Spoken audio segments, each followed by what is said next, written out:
My name is Randall Taylor. I'm an organizer with Penn Plaza Support and Action Coalition. 3 years ago, I was displaced by my home due to gentrification, along with 500 of my neighbors.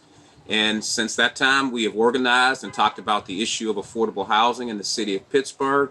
And not only have we driven the issue of housing to the top of the agenda in the city of Pittsburgh, it also has fueled our organization to begin to talk about the importance of housing for all and the paramount principle that housing is a human right. So I want to wish everybody a happy Earth Day. And I take a minute to share one of my wonderful memories of Earth Day. I was an organizer, lived in New York City with an organization. I worked for an organization called New York Public Interest Research Group. And we organized the 20th anniversary of Earth Day in Central Park. It was a wonderful event. Over 1 million people were there. Vendors lined Fifth Avenue. And we were selling T-shirts.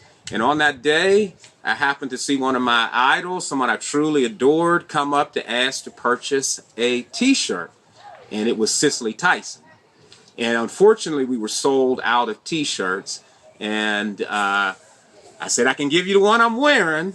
And she got very excited and shook her hands like she does. And I can always say I gave the shirt off my back to Cicely Tyson. So that's a happy memory that I have for Earth Day. But what I want to talk about is the issue of housing.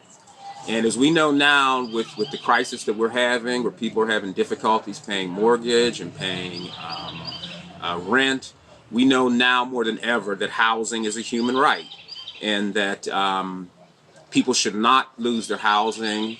They should not fear that they may lose their housing due to circumstances that they didn't create, whether that is losing a job, whether that is getting sick, or whether that is in the middle of a crisis as the country is experiencing.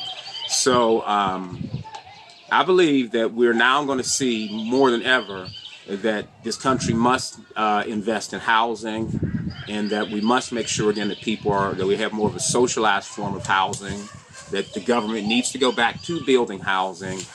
And I think that housing activists such as myself will begin to be able to talk to people about demanding of your government that right to not only housing, but to be secure in your homes. So I believe that is going to happen, but I believe that we need to follow principles that we currently are not following in the issue of housing. Right now we have a city government that we basically have a developer-run city housing policy. And what that means, when the building of housing comes along, it's built wherever, it's built the cheapest as it can be, and is not, in my opinion, built green or safe. And so we need to start with that principle. As we build new housing, that we build the most safest housing, or the most safest materials that we can find, not the cheapest materials that we can find. And we need to make sure that these homes, which have a large public investment, also are homes that are green, that we incorporate solar and green energy at all times. And we need to also begin to talk about the location of where housing is. Between 2014 and 2018, over 7,000 African Americans were displaced out of the city of Pittsburgh, close to 10% of the African American population. And that's according to U.S. Census data. Now, we know where those people have gone. They've moved to more poorer areas to the east of Pittsburgh. One of those communities where they're showing up is a community called Clairton. And we know that Clairton has a coke works plant there, a plant that has been fined repeatedly for violations through illegal emissions and the like. We know the air quality is very poor in that eastern part of the city due to that plant and other situations that make the air quality very poor.